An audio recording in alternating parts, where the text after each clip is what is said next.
Dida sa boardwalk mo kay iko naman siya. Kaya among boardwalk sa una kuayan na siya dali naman naguba. Dangat siya 2 years.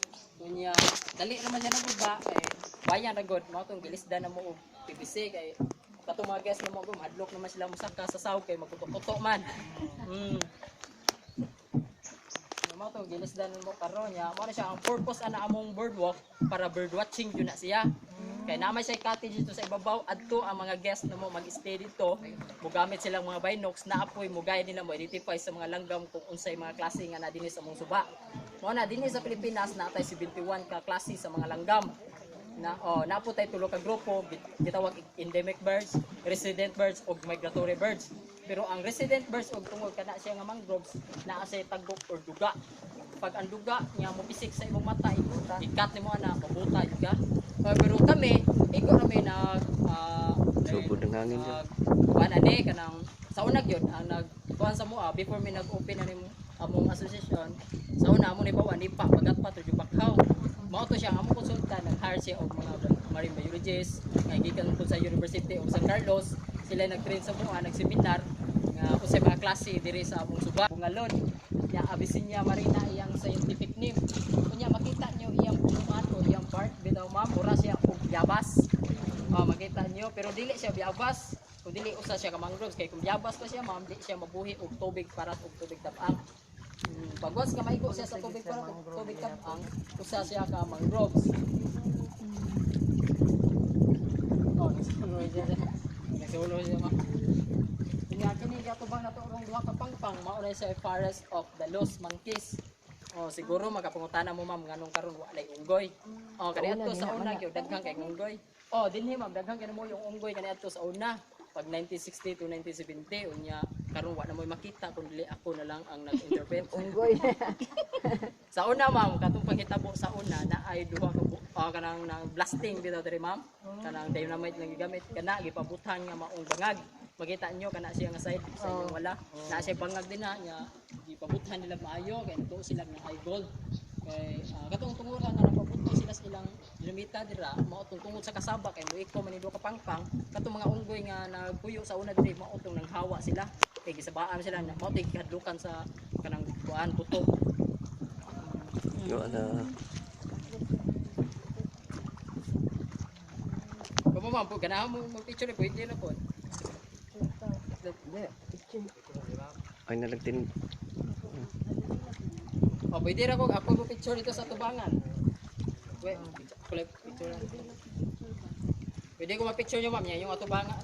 Yung din atubangan nyo may kuan ng background. Okay. Ato ko ma-picture dito sa luyo. Sige, mo ana ta. Mo ana ta. At Nag-abot na ginidong ang buwandong no. ma'am. Yan sa kuan. Atubangan abising na to ang Negros Island.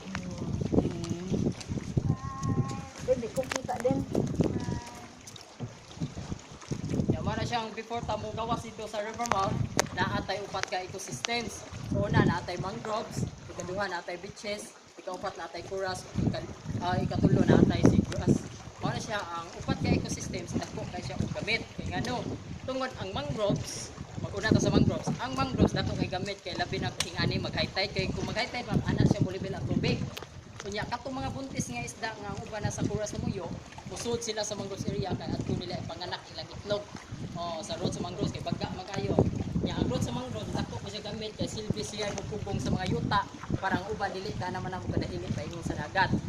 Kunya ang beaches dako siya gamit kay di nang puy-anan siya sa pawikan kung dili usab itlogan gyapon siya. Nya ang seagrass kan uno gyapon siya sa mga kura sa mga isda gagmay.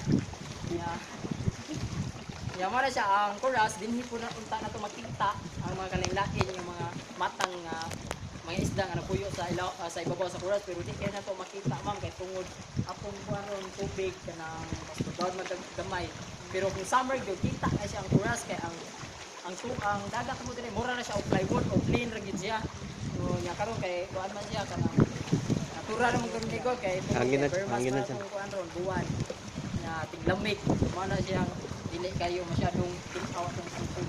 Dili nakita. Nga mo na siya atong atbang ang Negros Island, nga nakita yung mountain laon. Oh, basta wala kay dagko, mao na makita yun na to ang Mount Canlaon. Mao na yung pinakadakong bulkan sa Visayas, kanang Mount Canlaon. Ang dagat ni mga pangutana mo isa ni mao na siya Tanyo Street sakto si Mount.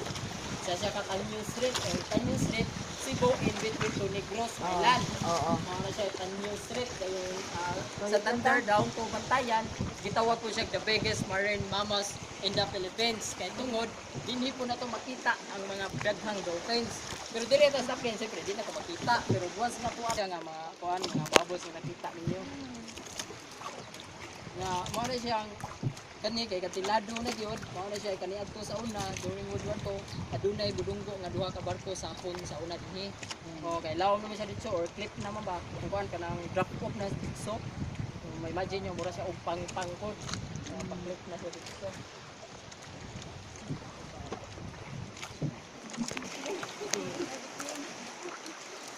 Tama na siya, hindi mo na yun.